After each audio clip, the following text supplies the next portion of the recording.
Hari ini saya mendapatkan sebuah video dari seorang debater ya, yang berjudul, atau dia sedang live, "Para Romo dan Pendeta, mari kita berdiskusi, siapakah Paulus?"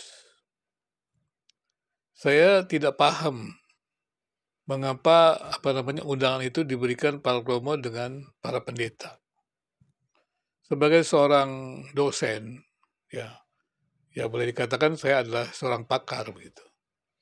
Kalau saya diundang diskusi, maka yang pertanyaan saya adalah diskusi tentang apa? Kemudian pesertanya siapa? Nah, seringkali juga saya diundang oleh lembaga untuk mengadakan namanya focus group discussion. Maka kalau bicara tentang focus group discussion, itu artinya adalah ada pokok bahasannya. Misalnya tadi apa pokok bahasannya? Tadi dikatakan Paulus. Terus siapa yang bisa masuk dalam kelompok diskusi itu? Maka adalah pakar-pakarnya. Karena itu saya bisa bayangkan undangan dari Nandar kepada Romo dan para pendeta, tentu saja mereka tersenyum. Pertanyaannya adalah, pertama, apa mereka tidak punya kerjaan? Diundang untuk berdiskusi tentang tema yang secara langsung saja kita sudah tahu. Kalau para Romo dan para pendeta langsung tahu ketika orang mengatakan kita berdiskusi tentang Paulus. Maka yang mengatakan itu jelas dia tidak tahu tentang hermeneutik, tentang penafsiran Alkitab, dan juga tidak tahu kepakarannya. Nah, kalau berdiskusi seperti itu, jadi apa? Yang namanya kita berdiskusi berupa kajian-kajian, maka yang pertama adalah siapa dulu yang akan menjadi pesertanya. Kepakarannya di bidang apa? Misalnya kepakaran di bidang Paulus, tentang Paulus. Dia pernah belajar apa tentang Paulus? Apakah dia mengerti teologi Paulus? Kalau hanya mencari tentang mungkin ya naskah-naskah tentang Paulus, ya diskusi saja dengan para arkeolog. Kemudian pertanyaannya, apakah dia mampu atau dia punya ilmu tentang arkeologi? Yang saya lihat, saya perhatikan adalah debat-debat di dalam YouTube medsos itu lucu sekali. Mereka berdebat untuk sesuatu yang mereka tidak mengerti. Ini sebenarnya realitas itu tidak bisa dibaca tanpa teori. Jadi kalau orang bicara tentang Paulus, langsung saja kita bertanya, apa yang dia tahu tentang Paulus? Kemudian teologi apa saja yang dia sudah pelajari, sehingga dia bicara tentang Paulus. Jadi saya katakan, kalau dia hanya bicara tentang tulisan-tulisan Paulus, ya diskusinya kepada arkeolog. Kemudian pertanyaan kemudian adalah, apakah dia punya kemampuan dalam bidang arkeologi? Nah, itu namanya focus group discussion para arkeolog. Nah, kemudian apa yang ditanya lagi? Misalnya dia mau tanya tentang Paulus siapa? Tulisan-tulisan Paulus. Ya, kalau saya bicara pada orang tentang tulisan-tulisan Paulus, berarti harus dia mengerti teologi Paulus. Nah, kalau mengerti teologi Paulus, berarti adalah prosedurnya membangun teologi biblika. Nah, kalau saya bicara kepada orang yang tidak mengerti teologi biblika, ya lucu sekali. Karena saya lihat lucu, ya dalam debat-debat agama, perbandingan agama yang di YouTube ini lucu. Semua orang bisa menafsirkan kitab suci. Nah, itu saya bingung. Bagaimana caranya kitab suci itu ditafsirkan oleh siapa saja? Ya memang dalam sejarah Protestan ada dalam tanda kutip kecelakaan lah. Maksudnya kecelakaan apa? Yang dimaksud dengan sola scriptura, ya hanya Alkitab. Itu maksudnya adalah kebenaran untuk keselamatan itu hanya dalam Alkitab. Tapi bukan berarti semua orang bisa baca Alkitab atau menafsirkannya maksudnya. Memang tadi saya katakan kecelakaan. Ketika Martin Luther mengatakan bahwa Alkitab perlu terjemahkan supaya orang membaca Alkitab, itu bukan berarti dia bisa menafsirkan, setiap orang bisa menafsirkan Alkitab sembarangan. Pembangunan doktrin Alkitab hanya bisa di dalam kelompok ataupun di dalam gereja tertentu, karena tidak bisa data-data Alkitab, ayat-ayat Alkitab itu dibaca dengan pikiran netral. Nah, kalau saya mengikuti dan para romo juga mendengarkan undangan dari Nandar untuk bicara tentang Paulus, saya bilang, bagaimana dia membacanya? Dan saya sudah lihat langsung, oh dia nggak mengerti tentang penelitian. Dan saya juga perhatikan debat-debat itu tidak ada isinya, tidak ada penelitiannya. Yang hanya maki-makian, dan kemudian juga hanya mencari kesalahan-kesalahan. Saya katakan, lucu, diskusi lagi. Diskusi tentang apa? Diskusi kan mesti ada kepakaran. Kalau memang mau belajar, ya silakanlah masuk dalam pendidikan tinggi teologi. Atau nanti kita buat sekolah-sekolah teologi yang Anda ikut gitu. Anda dan teman-temannya bisa ikut gitu. Kita ajar. Kalau mau belajar tentang kekristenan, yang benar begitu. Nah, kalau dengar orang-orang Kristen juga, teolog-teolog yang mengaku teolog Kristen bisa berdiskusi kepada siapa saja, ya sebenarnya dia belum mengerti teologi. Ya terus terang saya katakan banyak, ya orang tidak mengerti teologi, tidak mengerti bagaimana hermeneutik. Ya saya harus mengakui, banyak pendidikan tinggi teologi di Indonesia ini menamatkan orang-orang yang tidak bisa berteologi. Bahkan juga penelitian-penelitian yang baik juga mereka tidak miliki. Dan memang ini persoalan pendidikan di Indonesia, termasuk juga pendidikan tinggi teologi. Karena tidak ada sistem, tidak ada prosedur dari sebuah penelitian, maka semua orang bisa bicara apa saja. Saya selalu katakan, kalau orang bicara tentang agama, kitab suci, siapa saja bisa bicara. Ya untuk apa ada pendidikan agama? Kalau semua orang bisa bicara tentang kedokteran, ya untuk apa ada sekolah dokter? Kalau semua orang bicara soal ekonomi, untuk apa bicara ekonomi? Yang bisa diskusi adalah para ahli kedokteran, para ahli ekonomi. Jadi kalau saya diminta untuk diskusi dengan yang namanya Nandar, ya apalah bukan itu yang saya sudah lihat di itu, lucu sekali. Ya, habis waktu saya untuk diskusi yang tidak jelas itu. Kemudian dia diskusi tentang Kristen, ya nggak bisa. Ya. Kalau dia mau belajar, mau dengar, boleh. Tapi untuk diskusi apa? Diskusinya untuk apa dulu? Untuk dengar? Ya silakan aja. Kan video-video kita banyak. Dengarkan saja video-video Kristen. Ya.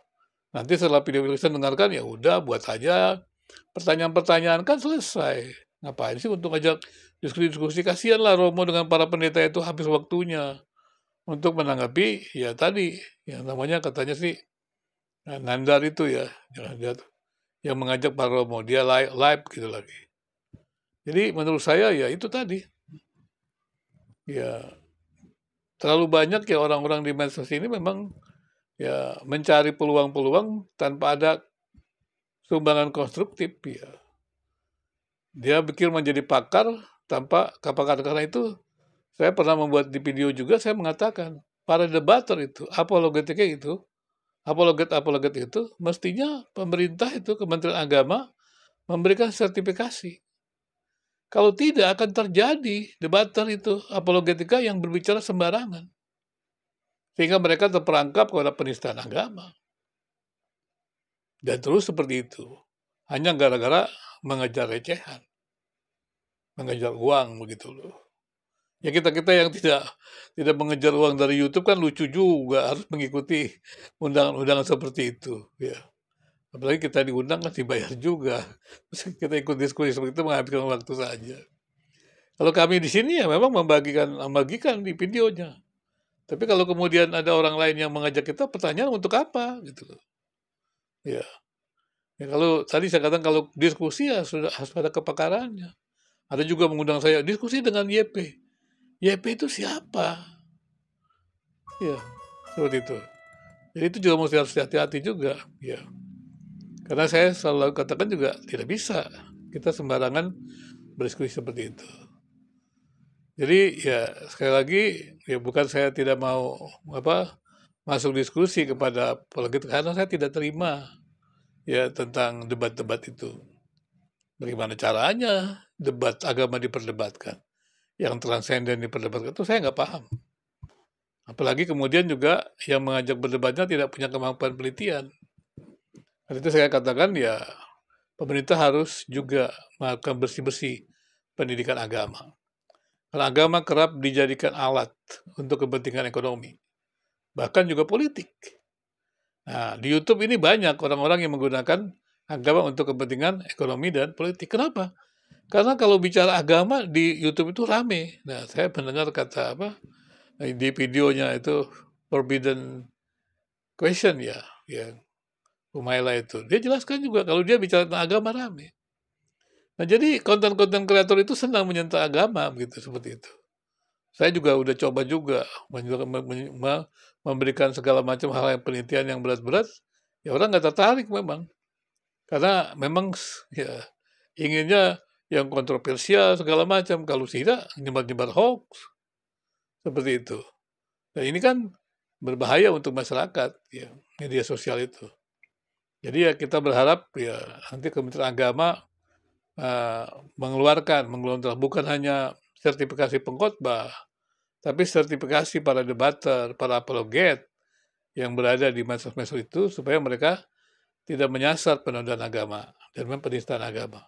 Dan saya mendengarkan debat-debat mereka memang ya saya malu gitu loh. Karena bagi saya itu agama mulia.